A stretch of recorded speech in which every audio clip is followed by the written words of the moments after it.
ourselves to feel them, to deal with them, they will just get worse. Then we probably look for things to distract and numb the pain, such as drink or food. Hello, Joe. Or anything that we do, and this can create addiction, can't it? Anything to prevent us from feeling this terrible loneliness, this isolation, that we're missing the connection. We're missing, as human beings, we need to feel like we belong, in a community, family, whatever that is for you, for me. It's different for everybody, but that's been taken away from us, not by our choice. So this leaves us feeling helpless, lonely. It can lead into a spiral, depression, all of this kind of stuff. So I'm here just to share a few of my tips, what I share with my clients. I mean, obviously I'm not being able to see my clients in person, so I've been doing quite a bit more, which I'm grateful for, online. And a lot of my clients are feeling lonely, isolated from seeing the parents, their partners, even work colleagues. It's different. We're all in this storm, shitstorm, I say, different boat, but we're all feeling the same sort of emotions at different times. So tip number 1, accept the situation. This is how it is at the moment. We cannot control what's going on externally. We can abide by the rules, and we need to look inwards and what can we control within ourselves. Because if your coping strategies that you're doing at the moment, are you drinking bottles of wine every night, or are you turning to food, or whatever you are doing? You maybe not be doing any of those, but if that's not working for you, then maybe it's look at something else.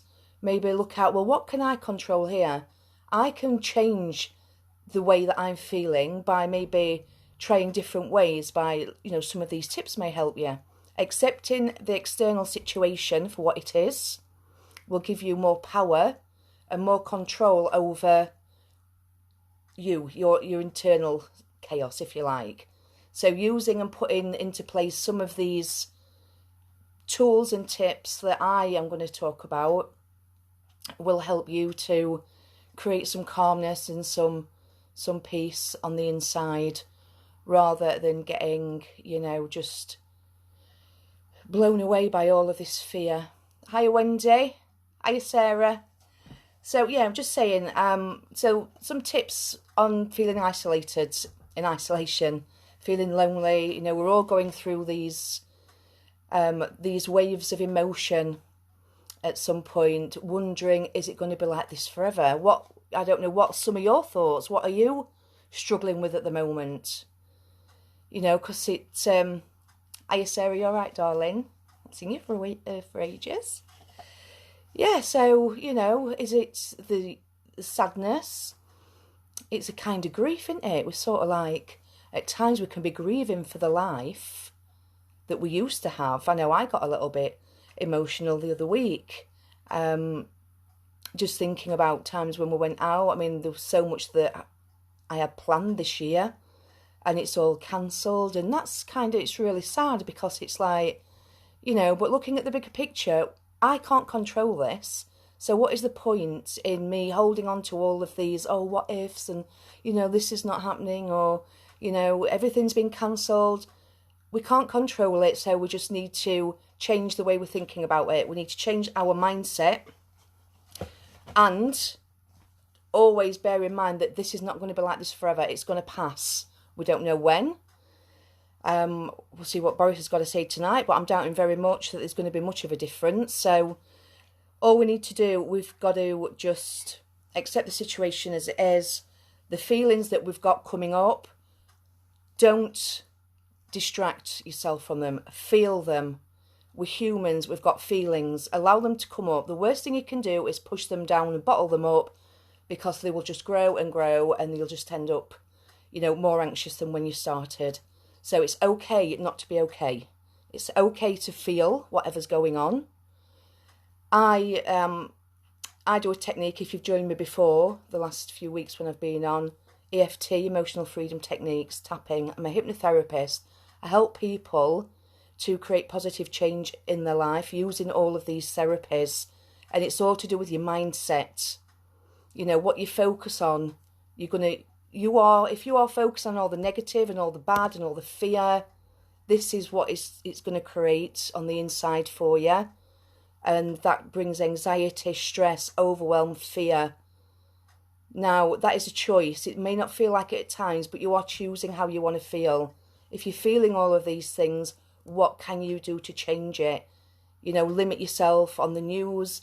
Just limit yourself. Just start to do a journal. That's one of the tips. Where's my little journaling? I've lost it. Oh, it's here. Get something like this. You know, if with your thoughts may be racing, you've got that much going on in your mind, you can't sleep, you can't think straight. Get it all wrote down. This was only from Wilko's. I give it to every single one of my clients, and it's a lovely little book. So in the morning, it's like a morning routine. So you're waking up in the morning, just thinking about what you're grateful for.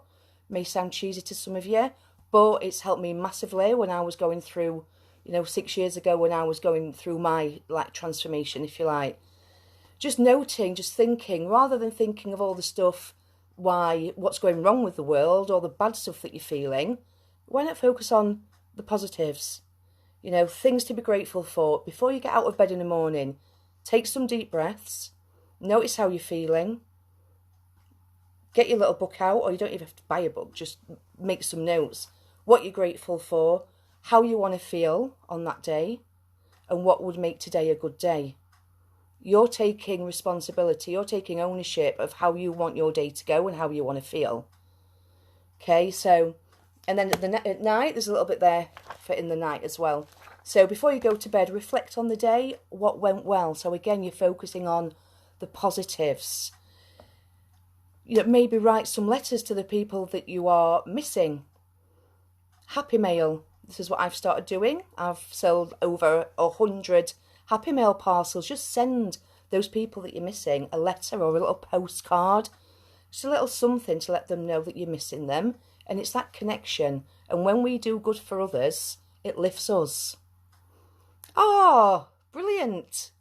So, is it Morphesia? Yes, you do a morning journal. It is. And it's getting all of those thoughts that are going around in your head and doing your head in, and you can't think and you can't sleep. And these usually come up when we're going to bed, because we're constantly distracting throughout the day. And then when we come to rest, our brain thinks, right, okay, so I'm going to chuck all of this unprocessed thoughts and stuff that she's not or he's not dealt with through the day. So getting it out on paper, your challenges, how you're feeling, where you're feeling it in your body, what's going on, what can you change, brings me to the next point. The breathing. Okay, so we've been born with dual control of his breathing, so we can voluntarily slow our breathing down. There's been studies. I'll put a link on the page for this because it's really, really interesting when I can find the notes. So studies have shown that when we take deep, controlled, conscious breaths, it's like sends a signal to the emotional centres in your brain.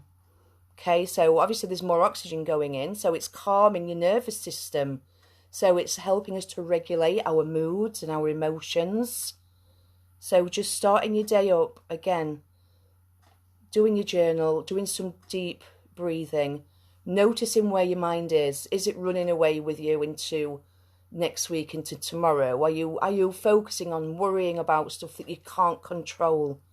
So it's being mindful of where are your thoughts, bringing them back with your breathing. Meditation is something that I do on a regular basis as well. It helps me have a calm mind. Wouldn't you rather have a calm mind than an erratic mind, and you're not being able to focus? We've all got inner resources and we've all got choices.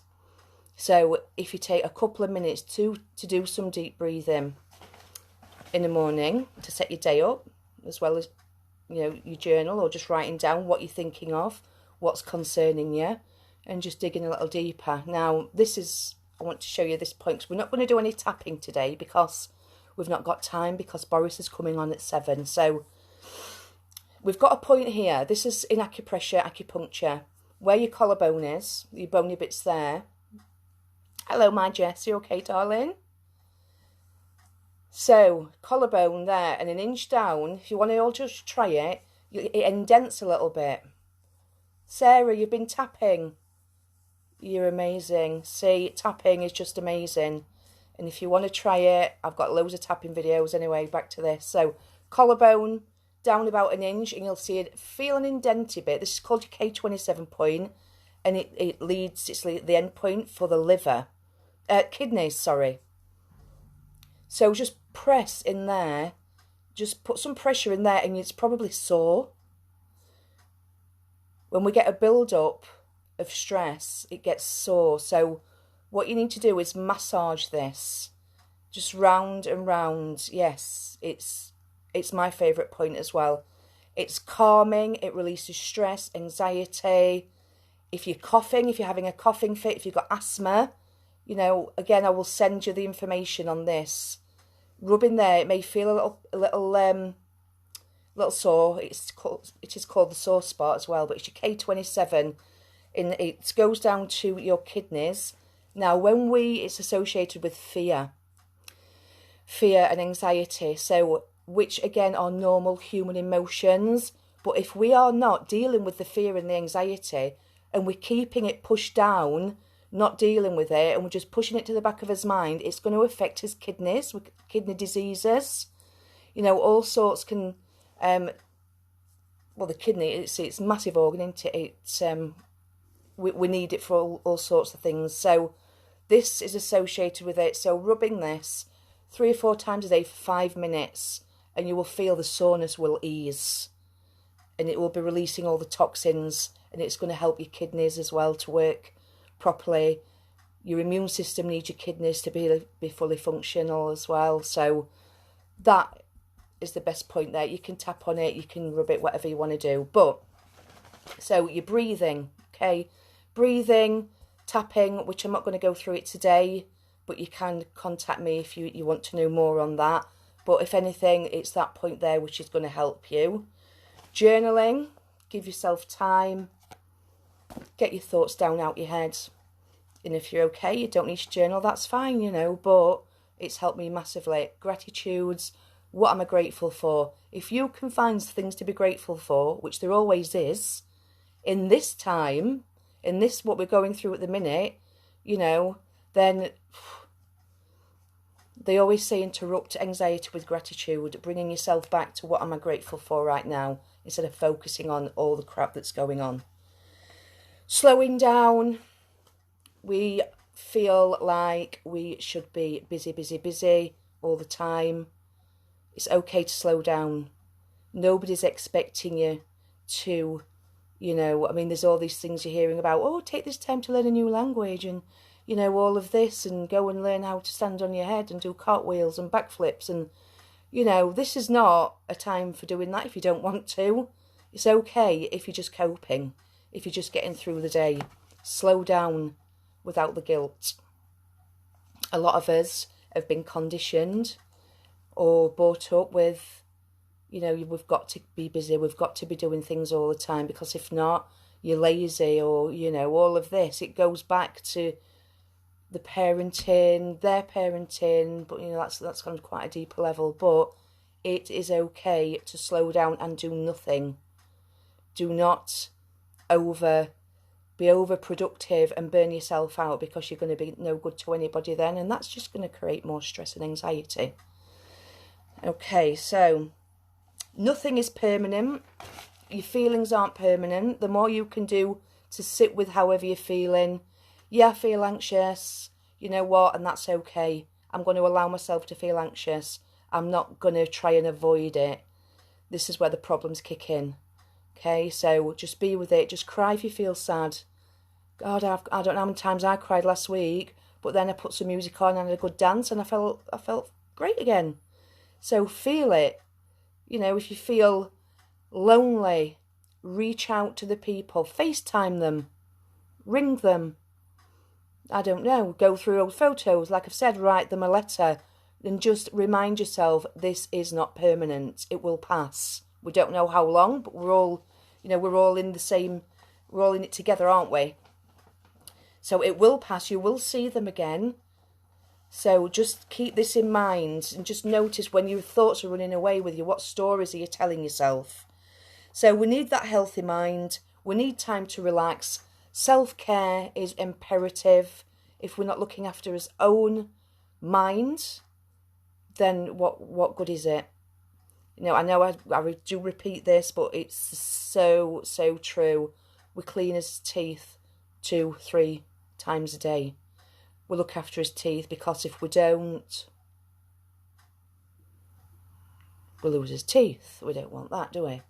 We have a bath, we have a shower, we look after, we don't want to smell. But we don't look after his mind. Why? You know, it's just being consciously aware of, yes, I'm feeling like this. What thoughts am I having? Do I need to choose another thought? Are these thoughts even true, what I'm telling myself? Housekeeping of the mind. This is why the journaling is just so good, because it's like you can, if you don't want to talk to your friends or your family or your partner or whatever about the way you're feeling, get it wrote down. You know, what is bothering you? Burn it if you don't want anyone to find it, but just get it out of here. Create some space in your mind and you will feel a whole lot better. So, has anybody else got any tips? What do you do when you're feeling a little lonely or isolated? You know, I'm just having a look now if I've missed anything out. So it's always good to reflect on what went well. What went well in the day. You know, we could have 1,000 compliments a day and then somebody insults us. And what do we remember? The insult. Why do we always focus on the negative?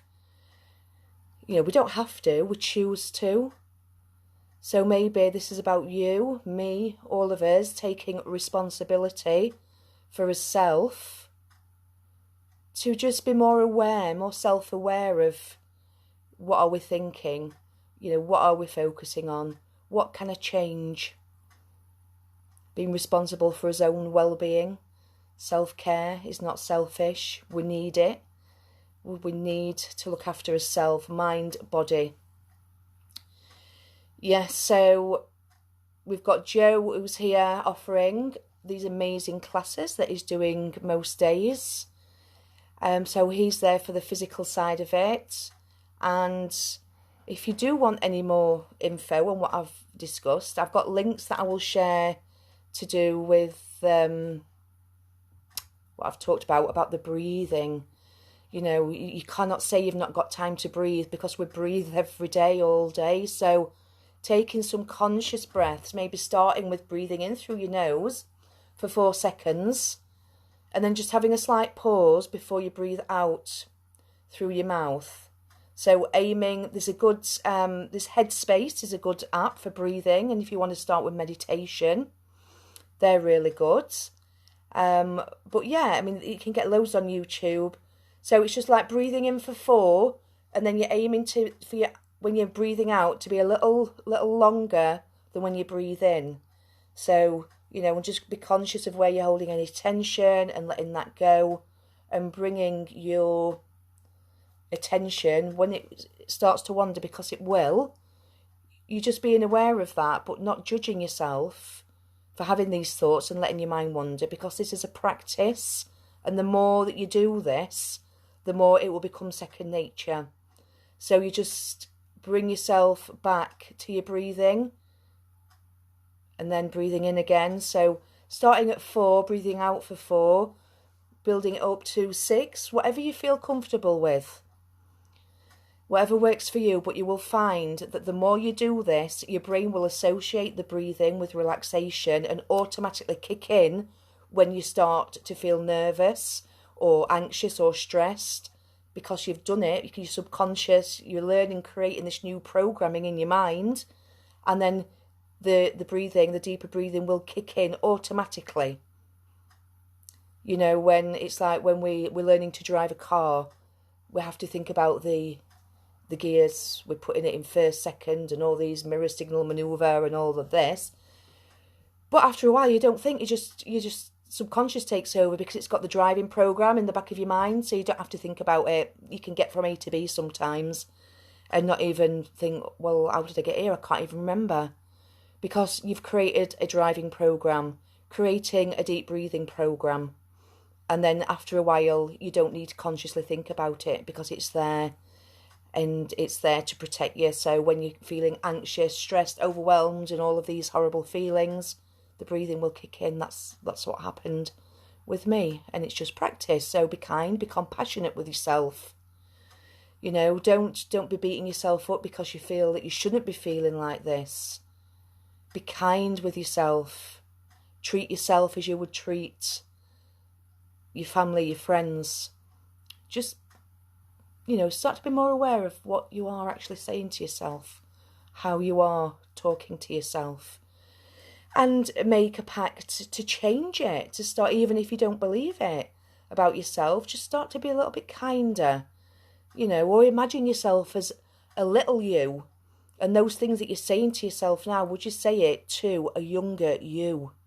You know, beating them up, and the things you say to yourself, you know, you just need to start being kind, saying nice things to yourself. Criticising yourself won't get you anywhere. So I hope that you have taken something from this. I'm just going to check what time are we on, anyone? Sarah. Oh, thank you. She says she has her low days, but still, because of me and all my help, she's able to deal with it. She does the tapping, you see, and it's an amazing tool. Tapping as well as the breathing. It sends a signal to the emotional centres of your brain, your nervous system, to relax. Cheers, Steve. Oh, Boris is going to be on shortly. Yeah, so I'm going to love and leave you now. I'll put the links up. Follow me, come and follow me on Tapping Into Change. Send me a message if you do want to ask any questions about what I've spoke about. Any, you know, want me to go in any deeper about the tapping, the EFT, hypnotherapy. I offer sessions over Zoom as well while this is going on, so we still can connect over Zoom. So yeah, just be kind to yourself. Know this is going to pass. It's not going to be forever. Let's follow the rules and just reach out, support each other. So thank you for tuning in, guys. I'm going to see what Boris has got to say now. All right, so I don't know if it was still quite a few on. If you've got anything you want to add, want to say, I don't know if I've read all your comments. I'll go back through them anyway, guys. But thank you for tuning in. And I will be back next week. So if you've got any requests, what you'd like me to talk about, then please get in touch with Jo or myself. And I'll do my best to support you in this crazy time. So take care and look after yourselves. Make sure your own cup is full. Otherwise, you're not going to be able to look after everybody else, are you? Okay. Take care. Bye for now.